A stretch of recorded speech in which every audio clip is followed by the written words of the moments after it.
Hello everybody, and welcome back to our Minnesota Wild GM mode here on HLM 21, and today I wanted to simulate some more games, maybe up to the trade deadline, depending on how far away we are from that. We're currently on December 1st, so we're still a few months away, but even if we don't get to the trade deadline in this episode, I did want to show you guys what I have in mind if the offense really doesn't step up. I have a list of players here who are at least 86 overall, except for Simone Holmstrom, but in his case, he's 22 years old, so he's young. And most of these guys are relatively young. None of them are in their 30s. The oldest one I have here is Teuvo Teravainen at 29. So guys that aren't really going to be rentals, guys that I can keep around for, 3, 4, 5 seasons, and hopefully they can really help out the team. The one I'm really thinking of going after, though, is Rasmus Kupari from the LA Kings, mainly because he has 1 year at 1.011, and if you look at the Kings roster, which if I do make the trade, I'll show you guys, they have so much centers, and they're not going to be able to pay them all, so I would be willing to take Kupari off of the Kings' hands for some draft picks. He's having a very good season this year in LA, but I do think that he would be a guy that the Kings are willing to part way with for the right price, especially since, they don't want to lose him for nothing. So that's my plan right now. So let's hop into today's episode. And the first thing I want to do is offer Chaz Lucius an extension, and he only wants 3 years at 5.825. I think I'm willing to do that. I'm going to go down to 5.7 for 3 years. He's a very productive player this year. Last episode I said that he wasn't scoring, and I was totally wrong about that, so sorry about that. But he's only 20 years old, and he's already one of the better players on our team, so I'm going to offer him that extension. And that's the only player I'm going to do for now, but also Fiala is up for a contract, Eriksson Ek, Nudavara, Farabee. We will have a busy offseason, so I'm really hoping we can sign everyone and maybe even make a free agent splash, but that'll come when it comes. Alright, so now we are back into simulation, going to December the 2nd. Let's see if Chaz Lucius accepts his new contract extension, 3 years, $5.7 million. Oh, Milo Sekeres, okay, and Chaz Lucius accepted. Let me get Milo Sekeres in the AHL, and I will be right back. Okay, so Milos is back in the lineup, so now we're going to begin simulating. First game against St. Louis is a 4-3 win, and Nick Hague is back now, so let me put him in the lineup. So a good 4-3 win over the Blues to start this episode off, and then a 4-3 loss to the Blues. Okay, San Jose is the next opponent on the schedule, 5-4 overtime win. We're not getting great goaltending in these games, 6-1 loss there to Florida. It's really the offense that's actually stepping up right now for us. 5-2 win, there you go, there's a good defensive game by Kemper and the blue line. 3-2 loss to the Devils, the Rangers now. 4-1 loss, come on boys, 2-1 loss. Okay, so yeah, now this is what I mean. You can see in our last games, okay, there's a 4-1 win, but before that, 3 losses in a row, only 4 goals in those games. We're just not scoring enough, and I don't know, it's just frustrating. We are in 4th, though. We're only in a playoff spot by 2 points if you look at it, and then 5 points behind is the Chicago Blackhawks. It's a tough division, and we're going to really have to win games to even get up into 3rd place, so we might have another wild card appearance. There's a big 4-2 win over the Bruins, though, which is nice. We got the Hawks now. This is a big game for us. Okay, World Juniors start today. A bunch of players from our team making it, so that's pretty awesome to see. And a huge 3-0 win against the Hawks. We have back-to-back against them. We split it. Okay, well, we took a 3-0 and then a 3-2. We are now at 41 points. Okay, and now going to the first of the month, a big 11-2 win over the Preds, and Ben Gleason has suffered an iron injury. Let me take care of that.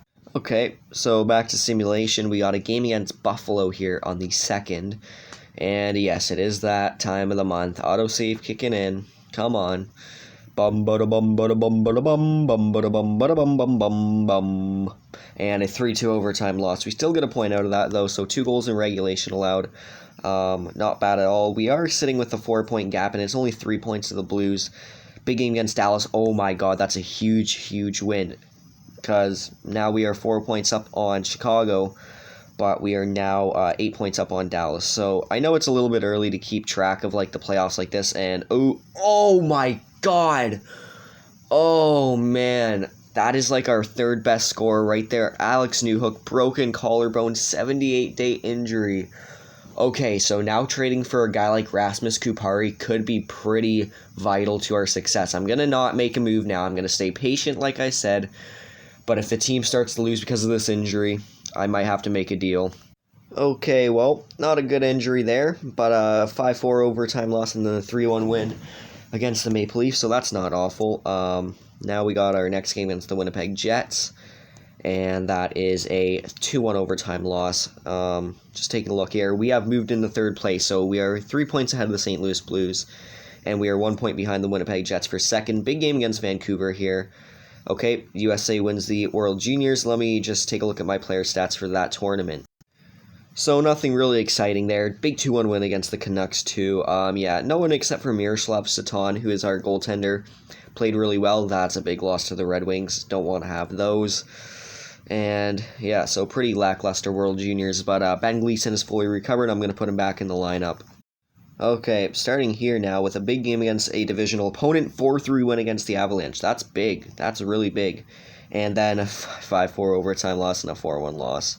That's great. Okay, well, we're scoring a little bit. Like, it's just there's like Kevin Fiala is like not getting the job done. I think he's honestly holding back Lucius and Kaprizov to their full potential right now. I am gonna get into the edit line screen and show you guys the stats after this game. 2-1 loss against the Hawks. The Leafs. Let's do it. So, looking at the lineup, you can see Kaprizov, 47 points in 51 games. He's doing absolutely amazing. He should finish with 35 goals or something like that. Lucius is doing fine considering he's a power forward type of player. He doesn't need to get a lot of points, but, still a good season out of him. It's just Kevin Fiala at 85 overall. You can see right here, 85 overall Fiala. Like, I'm almost tempted to play Joel Farabee on that line more, but I'm not going to. But if I do make a trade, this is what's going to happen. Fiala would be moving down to the second line or this third line because he makes that a +3 line. And then I think it would be Eriksson going the other way and a draft pick or something. So that would be the trade that I make, but that'll come when it comes. Keandre Miller's still putting up a good season. I'm going to put him back on the first line because he is slowing down a bit, and maybe that'll help us out if he's on the first line, but I just want to show you guys the lines, kind of what I'm thinking right now for scoring, and oh my god, Wenberg only has 5 points. Jeez, the depth isn't scoring. John Beecher, move up to that third line. Oh my god, that's bad. So I will go to the end of February in this episode, and we still hold on to third only by, we actually have a pretty comfortable lead in third right now, so that's pretty good. Up against the Winnipeg Jets, this is a big game, and of course we lose. We are on a losing streak right now, my god. And there's a 1-0 win against the Hawks. That's a pretty big one, though. We want to be beating the Hawks as much as we can. Overtime loss and then a 2-1 win against the Avalanche. So we do match up pretty well against the Avalanche, I do have to say. 1 point out from the Jets. Big game against the Blue Jackets, and it's a 4-3 overtime win. But the Jets win their game as well, and they also have 3 games in hand on us. 6-2 win against the Coyotes, but the Jets are still winning their games. Another big game against the Avs. 5-2 loss. The Ducks now. Philip Johansson, fractured hand. Let me put someone else in. Okay, so I replaced Hag. Big 6-3. Okay, I saw Keandre Miller. Only a 3-day injury, so I'm going to replace him as well now. Okay, replace Keandre Miller. 4-3 win against the Habs. That's big. And now we got a big back-to-back against the Devils and the Lightning. And Keandre Miller's recovered. Let me put him back in the lineup. Okay, so big back-to-back here. And 4-3, 5-1 loss and then a 2-1 win. So we took 1, which is good. The New York Islanders now, 5-3 win. That's important. And now we got another back-to-back. And this is where I will end things off. 4-3 and a 6-3. Okay, so you can see trade deadline is tomorrow.